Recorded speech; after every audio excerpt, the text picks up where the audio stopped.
Jika kita berbicara tentang arsitektur infrastruktur pendukung e-bisnis, maka kita dapat mempelajarinya lewat gambar yang saya sertakan berikut. Pada gambar ini terdapat dua bagian utama. Bagian yang atas itu adalah proses e-bisnis dari sebuah organisasi. Sedangkan bagian yang bawah adalah blok dari teknologi infrastruktur pendukung e-bisnis itu sendiri.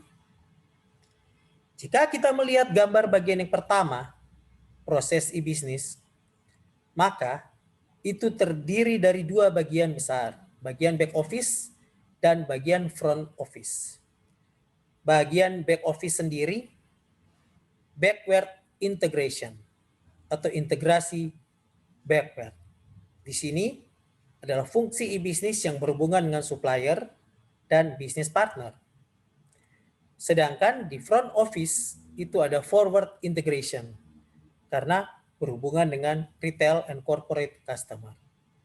Di tengah-tengah terdapat internal integration, proses-proses bisnis di dalam organisasi itu sendiri yang merupakan gabungan dari back office dan front office.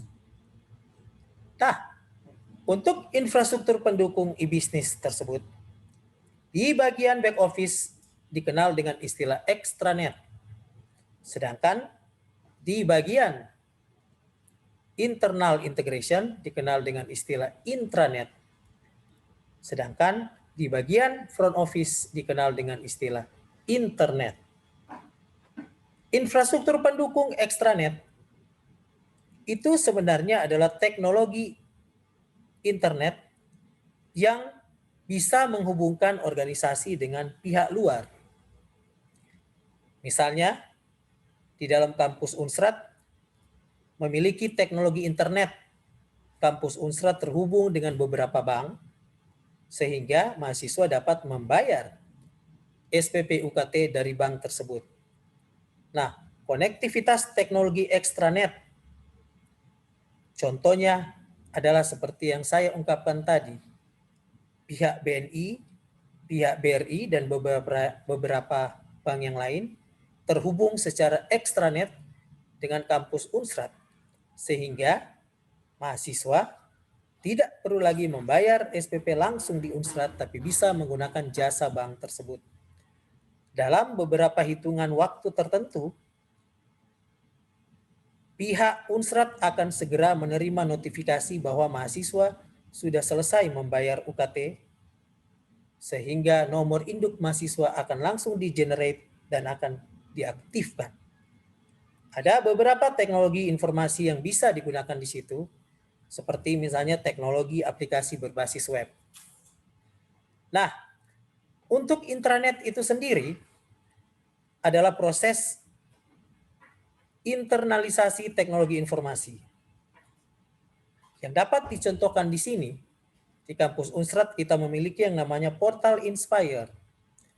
Portal Inspire memuat seluruh aktivitas bisnis internal organisasi Unsrat, mulai dari proses pendaftaran mahasiswa baru, proses perkuliahan, proses mengikuti kuliah kerja nyata, hingga akhirnya di wisuda.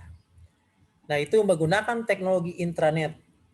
Seperti misalnya saat dosen akan mengisi nilai, maka dosen dapat langsung masuk menggunakan teknologi intranet lewat sebuah aplikasi entry nilai yang sudah disediakan. Sedangkan contoh dari front office itu adalah portal web Unsrat. Di situ semua informasi yang bisa diakses oleh khayalak ramai dapat dicek pada web resmi tersebut.